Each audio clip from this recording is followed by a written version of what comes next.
You're watching the Running Report show on Fan Hub TF. I'm Joshua Pons, Mr. Possible, here to give you running news produced for and by the culture. And last week, y'all, I had to take a break. You feel me? I had to step back real quick, regroup, get prepared. Because, dude, track is back. We end this. We end this now. Last week was crazy. We took a break off and everything decided to go down. You feel me? But hey, Running Report, we here to stay. We got something a little bit different for y'all coming in the next couple weeks. A little new feel and a little old feel. So let me just get right into it because we got 4 topics, 4 questions, and 4 laps to go. Let's get into it.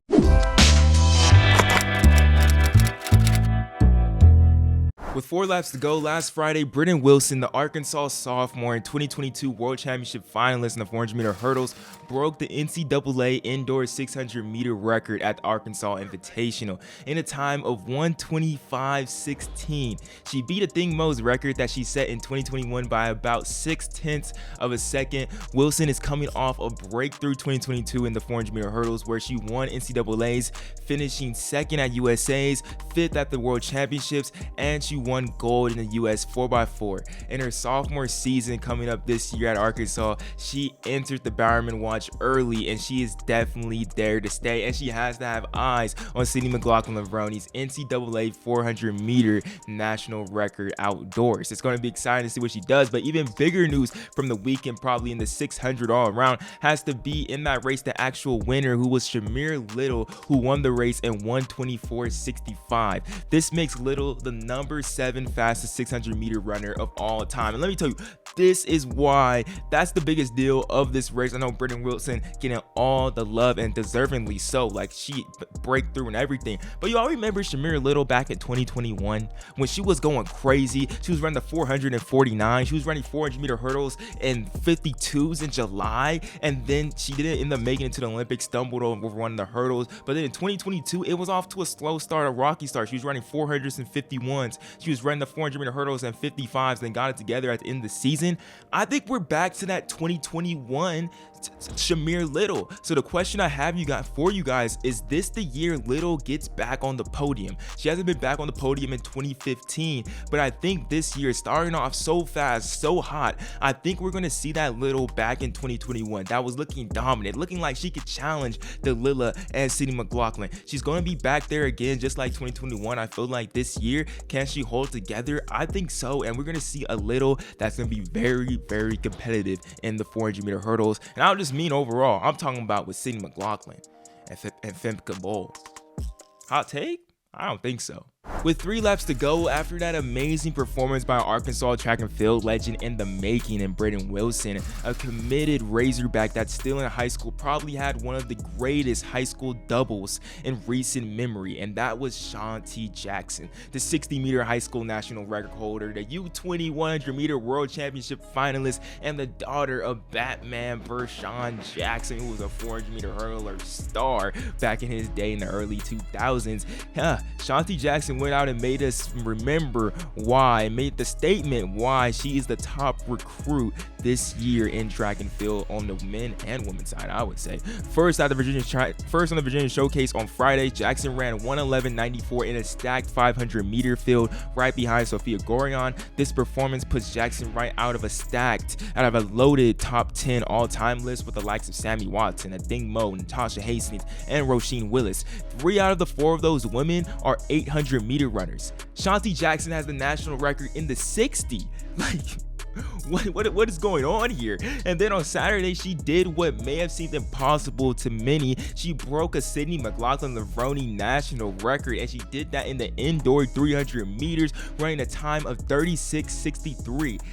That's just crazy. It's loss of words beyond belief, I feel like, for a lot of people out there. And in that spectacular race, she even dragged the 2nd place finisher Madison White to a 37:09 to be the 4th fastest performer all time in that event for high school.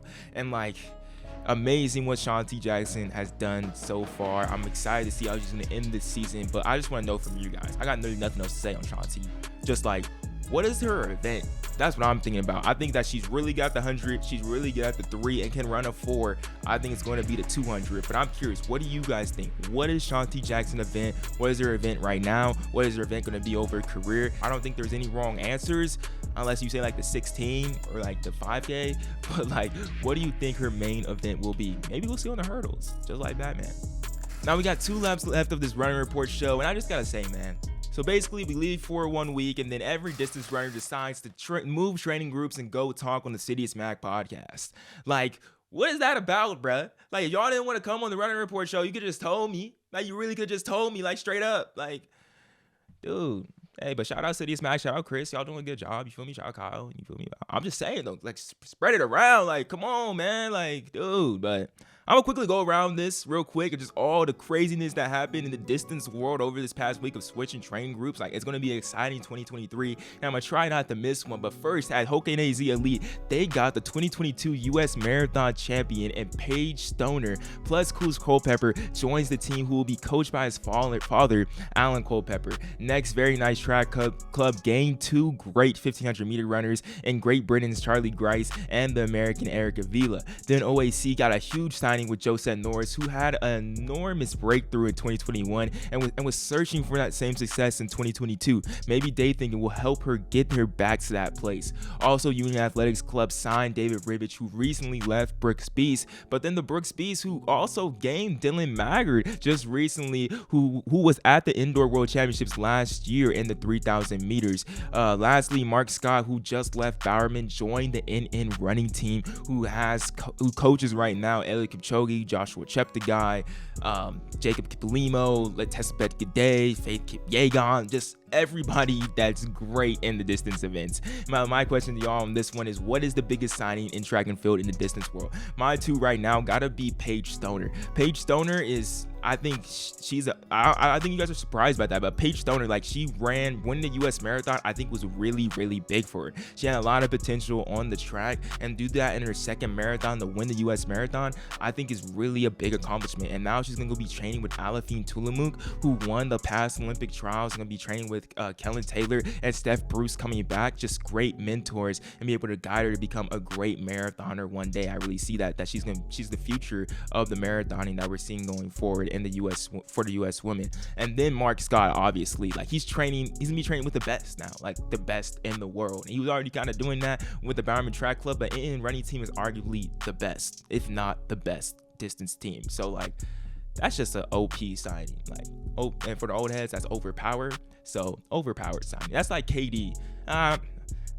Mark Scott's not KD. Sorry, Mark Scott. I'm just saying, you ain't KD, but like, you a good addition though. You like, I was about to say Andrew Wiggins. You definitely ain't Andrew Wiggins. What is Mark Scott? Let me know. 1 lap to go in the running report show, and it's all about marathon madness. Now, continue into 2023. First, the Boston Marathon men's field dropped, and it is fire, bro. Off the rip, Eliud Kipchoge is here, but then the defending Boston and New York champion Evans Chepet will line up against Eliud Kipchoge. I feel like this is what I was just talking about. I want these heavyweight fights, and I hope we get this. Everyone stays healthy. Plus, the field is also highlighted by Daniel Do Nascimento, who went out super hard in that 2022 New York City Marathon that was beating Evans Chepet by like over a minute at one point in the race. So like, it's gonna be interesting to see him line up against Kipchoge and Chepet and just a whole other slew of loaded, like, fast people in this race. Plus, on the U.S. Marathon side, we have some great competitors in Connor Mantz, Scott Fauble, CJ Alperson, and even Ben True are highlighting this field. Then also, besides the Boston Marathon and those fields dropping, that's going to be in April, we had on the racing side, Emily Sisson went out there and broke her own U.S. half marathon record and at the Houston Half Marathon. She finished second to Ewok Gurbiariam to become the first American woman to break 67 minutes with a time of 1 hour, 6 minutes, and 52 seconds. What is the biggest marathon news of 2023 so far? And I think it got to be Emily Sisson, bro. She's taking over the U.S. marathon scene from the marathon to the half marathon to the marathon. She owns both of those records now, and she just broke her records. Plus, she owns top 4 of the fastest times ever in the U.S. half marathon on the women's side. Like, she is completely taking that over. She's the favorite going into Orlando this year at the Olympic trials, and it's going to be really hard to beat her, but it's going to be super interesting as well, because we know the U.S. women marathon side is super competitive. So super excited for that. But all those questions that I marked out, like, I want you guys to answer those questions down below in the comments. Any of those questions, like, let me know what you guys really think. I want to start a conversation in the comments. I'll comment back to y'all, and we'll talk about it. That's how I really want to discuss the running report going forward. We're definitely going to have guests going forward too, and recapping all of this every single week. But I'll see you guys next week on the Running Report Show. Thank you guys for joining us. Shout out Fan MTF for supporting us every single step of the way. And you guys should definitely go check out Dom Smith, everything they writing over there, and everything on Fan Hub is doing great right now. But we'll see y'all later. Deuces.